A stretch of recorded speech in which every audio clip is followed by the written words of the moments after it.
So we are back to part three, and I think I left off with, you know, how you show your love to something is your duty kept to it, and you know I'm excited about the next phases of you and Ameer's lives. And I was talking about the heated debate that we always have because I'm very vocal about the women that I would like for my sons to choose as wives, and the images of my grandchildren that I have dancing around in my brain.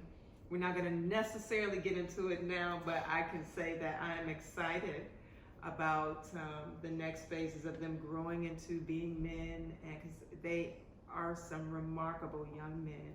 They're very compassionate and very loving and caring and emotionally present ladies. They are emotionally present young men, which is a very important characteristic trait to have, right? Yeah.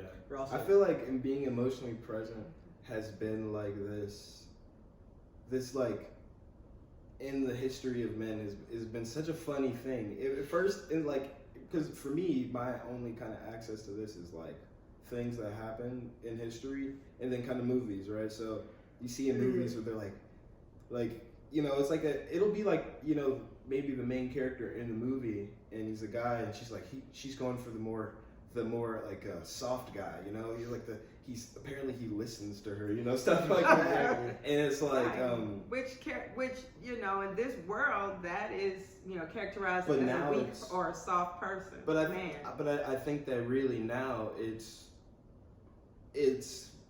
not only is it, you know, kind of completely you know, what's the word I'm looking for, just like just made not to be like this weird and taboo thing. It's just kind of like, nah, he's soft, you just need to be more of a human, like more of a person, you know, like it's not about being softer or even less hard, it's just like being more dynamic, you know, being more like you say, like an adult. Because, you know, you're more developed. Exactly. Because, as you know, what do I say often? Oh yeah, you don't want to raise undeveloped sons, overly mothered undeveloped sons. But I think that the journey is to realize that like you're not being anything when you're being, you know, more, you know, emotionally there. You're being a person. You know, you're maturing. That's real maturity, in a real way. You know, not because when I was younger, people would be like more mature, and I feel like I guess that's just like life. You know, when people say like I don't know what that means, but a real tangible, I guess, example of maturity is just like your emotional stability, your being able to handle things.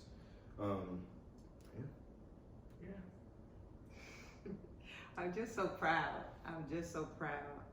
I love you guys. I'm gonna have you guys back. Yeah, of course. You gotta get back in these ropes, man. Well, that's right. Keep it in mind. Right. Keep it in mind. No, you gotta. I don't know if I'm a permanent member. Might have to return. Yeah. No, you actually absolutely get to keep these robes as parting gifts.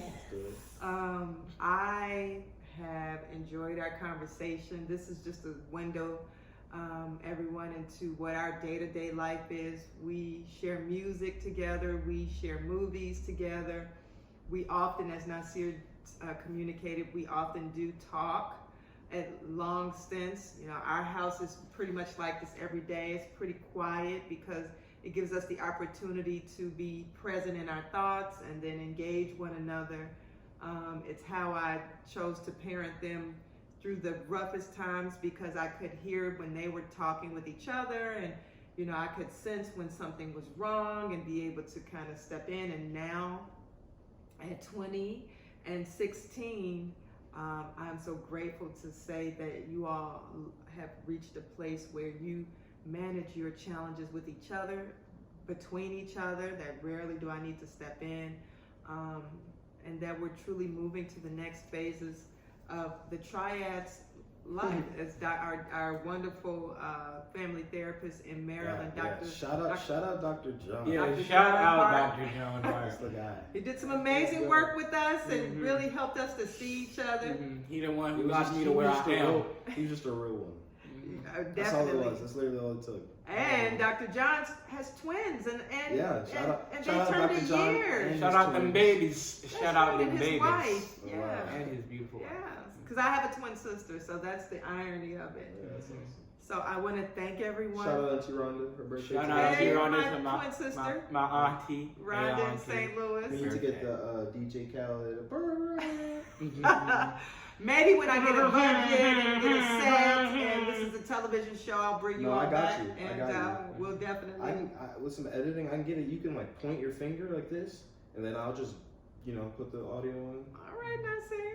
Yeah. I know that you can make that You happen. better make this premium, y'all. Y'all better have to pay for this one. Yeah. Patreon. As you some- guys can see, some subscriptions. Be sure to like and subscribe. I'm totally tickled by my sons. I thoroughly enjoy them. I like them, and we genuinely like and choose each other to be around each other. Absolutely. And I'm grateful for that. And again, I want to thank you all. Please remember to follow me, as Ameer would say, on Facebook and Instagram at Bathrobe Convos Do it. with Black Women. And until next time, thank you all for joining us. Peace. Peace out. One love.